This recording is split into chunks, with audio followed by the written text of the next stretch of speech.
Pro Football Focus did. Oh, before I get started on this, by the way, I know Eric, you always kind of ask me about these quarterbacks, and I just want to. I've worked through. So far, I've worked through. Let's see how many I got. 1, 2, 3, 4, 5, 6, 7, 8 of the quarterbacks I've done so far. Nice. And so I've got several more I need to knock out, and I'll have them all down. But right now, as it sits, I have Ward is one of my top 15 players. In the second round, I would have Sanders over Dart. And if you remember, I was kind of hedging that I thought maybe that I would have Dart over Sanders. Mm-hmm. Can't do that. And I think I think Dart is going to get drafted in the first round. But I think where Sanders gets him is the mobility factor. And I mean mobility factor of making plays on the move. Even though I do believe, and I was talking to some scouts about this, I thought that maybe Sanders was a little heavy, maybe about 12 to 15 pounds too heavy. At Colorado. And some guys are saying, yeah, they get on him about that. They get on him about his weight a little bit. You know? Interesting. So I thought it was like intentional trying to get a little body armor. I remember him being a little bit almost thin. It felt like when he was at Jackson State. Yeah, he was. And people are like, well, wait a minute, Broaddus, Jackson State, lower competition, going to move around, you know. No, he physically looks different, and he looks good. I mean, he looks like 198, maybe a 200-pound guy, you know. But it slowed him down. I think it did. I think the weight did, and I wanted to make sure. I asked some of my guys. I said, hey, they get on him about that? And they say, yeah, they say stuff to him.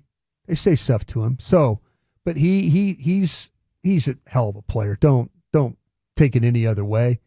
But I think the reason I took him over Dart is because and Dart will do the same thing. That YOLO ball, he'll throw him a YOLO ball, and definitely. So will Sanders. Yeah, but I Shedeur just will drift and drift. Yeah. And I think the scheme for Dart. He doesn't have to make a ton of reads when he plays. Yeah, Lane Kiffin's helping him out. Yeah, a lot. And so I wonder, it tends to work to one side of the field or other, but he really, and I'm talking about Dart, he really does excel in the intermediate and the kind of the deep areas of those throws. But I do like the ability of Sanders to throw outside the pocket. And I think there's some times where we forget how important this game is played off platform for some of these quarterbacks. And I thought impressive plays. I thought Dart was going. Dart is very comfortable standing there and throwing in the middle of the pocket. He when he gets outside it's a little bit of a struggle for him. Just keeping the accuracy, throwing on the move. Yeah, exactly. So I get Sanders over Dart, second round on my board. I know that the Schottenheimer went to Ohio State to probably look at some guys. I hope he got to look at Will Howard there at Ohio State a little bit. And I've got Will Howard there in the third round. Milroe in the fourth, and Quinn Ewers I did last night. I have him below Milroe in the fourth round, with Dylan Gabriel from Oregon in the fifth round. I think that Dylan Gabriel, as accurate as he is, he's 5'11". You just don't see the power in his throws. Everything's short, intermediate, underneath. Awesome. Things way down the field, the ball tends to die on him a little bit. But I could see, now, Chief, help me with this one. I could see this guy ending up like in Miami. I was doing? Left-handed and playing like a Tua backup guy that's left-handed and smaller. Yeah. Like a Tua guy. Yeah. You know? Yeah, it is pretty similar there. I could totally see that. I was also thinking like go back up the former Oregon Duck with Sean Payton. Yeah. You know, if you want to be in a backup role, Sean Payton being with an undersized quarterback who doesn't push the ball down the field a ton, and Drew Brees, like right. you have that. Yeah. And then you go back up Bo Nix. Just Gabriel's accurate. He is real accurate. And I just the first person I thought of was McDaniel. Right. When I was watching him, I'm like, what team? If not my team, what team? And I was thinking, man, how about, with Tua, left-handed, don't have to mess with the offense very much. Right. Kind of keep the game plan the He's same. better than Skylar Thompson. Yeah. And then, For sure. But Zach Wilson now, the MILF hunters out there. But a shorter guy.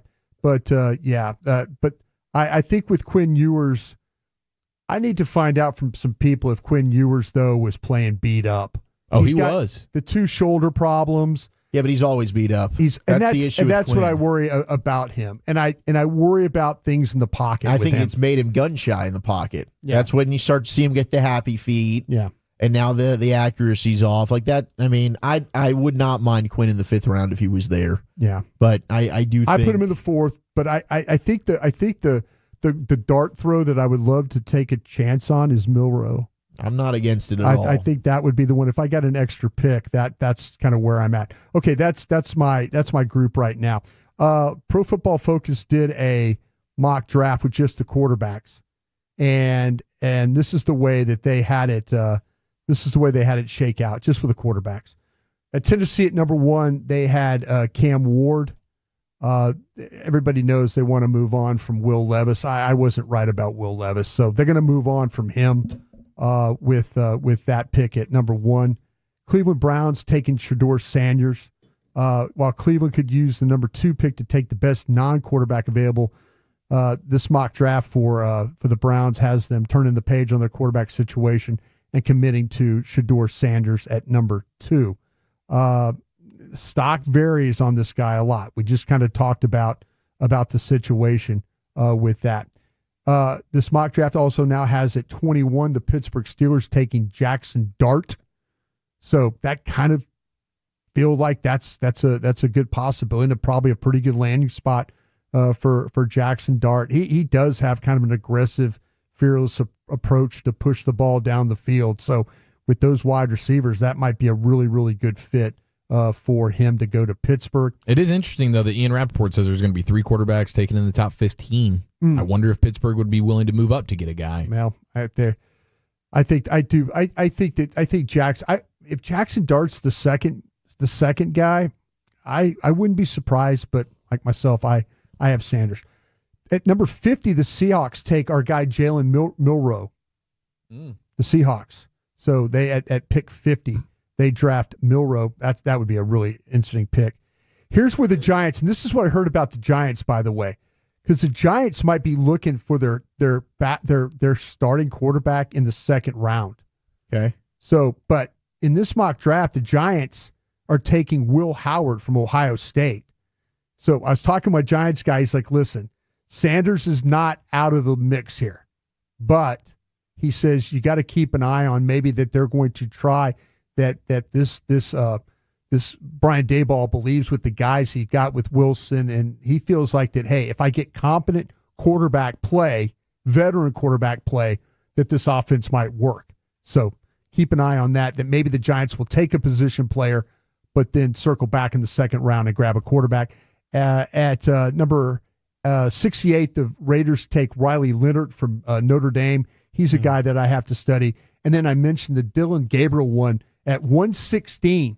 Dylan Gabriel, 116 to the Dolphins. There you go. Would be their pick there. So those are the quarterbacks so far that they'll have that Pro Football Focus had. And then the look at my quarterbacks and what I think about them right now.